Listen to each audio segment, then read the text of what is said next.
Hi guys, in this video, I'll be showing you how to copy clothes on Roblox for free.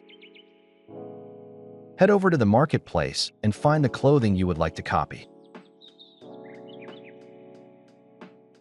After finding, right-click and press Inspect.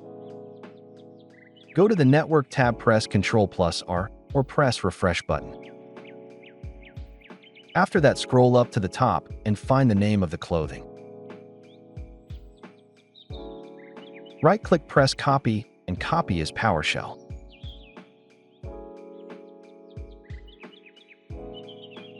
Press Start now.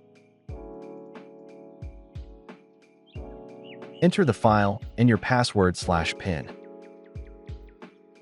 Press Submit. After it says Success, there will be the clothing template pop up. Hope you enjoy.